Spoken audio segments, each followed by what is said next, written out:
جی مولانا صاحب بتائیں، یہ اس سے پہلے آپ نے بتایا زکوٰۃ کے بارے میں، تو سب کیونکہ جو ہے جو ہمارے رشتہ دار ہیں ان کو لوگ زکوٰۃ کی رقم کیوں نہیں دیتے؟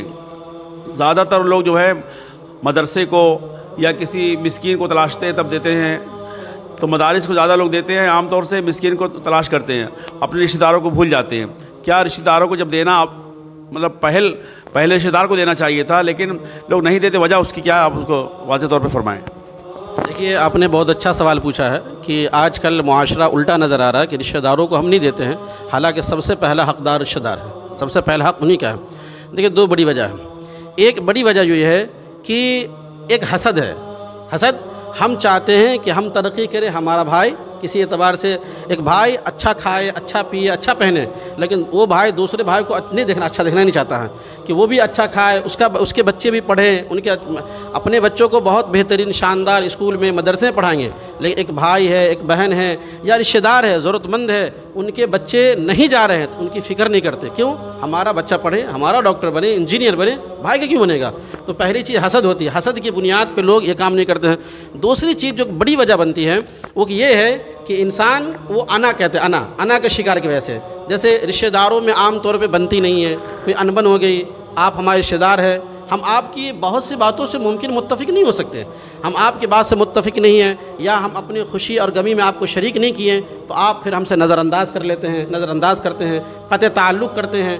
اور ایسے مواقع پہ جب کہ آپ نے ہمیں یاد کیا، ہم ضرورت مند ہے، ہم آپ کو اس وقت کام نہیں آئے، تو آپ ذاتی انتقام لینے کے لیے جو میرا حق ہے، جو رشتہ داروں کا حق ہے، وہ ذاتی انتقام لینے کے لیے ان کو وہ حق نہیں پہنچاتے ہیں، ذاتی انتقام لینے ان کو حق نہیں پہنچاتے ہیں، کوئی انبن ہو جائے، حالانکہ یہ بالکل شریعت کے خلاف ہے۔ میں آپ کو ایک واقعہ بتاتا ہوں، اس سے بات انشاءاللہ مکمل طور پہ واضح طور پہ سمجھ میں آ جائے گی۔ حضرت ابو بکر رضی اللہ تعالیٰ عنہ کا یہ واقعہ قرآن کریم نے اس کو نقل کیا ہے۔ حضرت عائشہ رضی اللہ تعالیٰ عنہ پہ جو تہمت لگا، تو اس تہمت میں مصطح ابن اثاثہ جو حضرت ابو بکر رضی اللہ تعالیٰ عنہ کے خالہ زاد بھائی تھے، اور مصطح ابن اثاثہ کی مکمل کفالت حضرت ابو بکر رضی اللہ تعالیٰ عنہ کرتے تھے، جو بھی اخراجات وہ برداشت کرتے تھے۔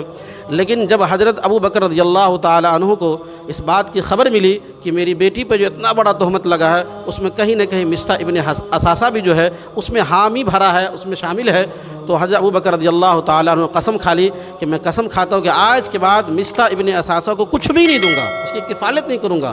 میرے پہ آج ہمارے پہ کوئی الزام لگائے، ہم تو شکل دیکھنا گوارہ نہیں کریں گے، اس سے بات نہیں کریں گے، اگر میرے خلاف کرے۔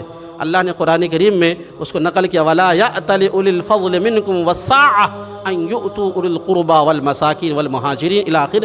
اللہ نے کہا کہ اہل ثروت سے، مالدار لوگوں سے کہیے قسمیں نہ کھائیں، اپنی قسموں کو توڑ دیں، وہ جو اللہ کے راستے مال دے رہے تھے دیتے رہے، اپنے ہاتھ کو نہ روکے۔ حضرت ابو بکر رضی اللہ تعالیٰ عنہ کے بارے میں آتا ہے کہ فوراً وہ مال وظیفہ جاری کر دیے۔ اس لیے کبھی بھی دیجئے رشتہ دار کو تو آپ اس نیت سے دیجئے، بدلے کی امید مت رکھیے کہ مجھ کو سلام کرے، میں اگر کسی مصیبت میں بلاؤں تو میرے مصیبت میں آئیں، میری پریشانی میں آئیں، میرے گھر کا کام کر دے۔ گھر میں خادمہ ہوتی ہے، کام جب کرتی ہے وہ، تو اس کو زکوٰۃ وغیرہ رقم دیتے ہیں، اور چاہتے ہیں کہ زائد کام کر دے، پھر زکوٰۃ قبول نہیں ہوگی۔ زائد کام کروائیں گے زکوٰۃ قبول، ذاتی مفاد نہیں ہونا چاہیے۔ تو کسی رشتہ دار کو دے رہے ہیں تو اس میں ذاتی مفاد نہیں، آپ اس کا انعام کا بدلہ اللہ سے سوچیں کہ اللہ بدلہ دیں گے، اس سے کوئی بدلہ نہیں، آپ کو برا کہے، بھلا کہے، کچھ بھی کہے، کوئی بات نہیں، وہ جانے، لیکن آپ اپنے طور پہ ان کی مکمل جو اگر ضرورت مند ہے ان کا خیال رکھیے۔ اسی لیے لوگ نہیں دیتے ہیں، اس لیے قرآن کی یہ آیت حضرت ابو بکر رضی اللہ تعالیٰ عنہ جو مصطح ابن اثاثہ کا واقعہ اگر ذہن میں رہے تو انشاءاللہ پھر اس بات سے کوئی گریز نہیں کرے گا۔ بات سمجھ میں آ گئی ہوگی نا؟ جزاک اللہ۔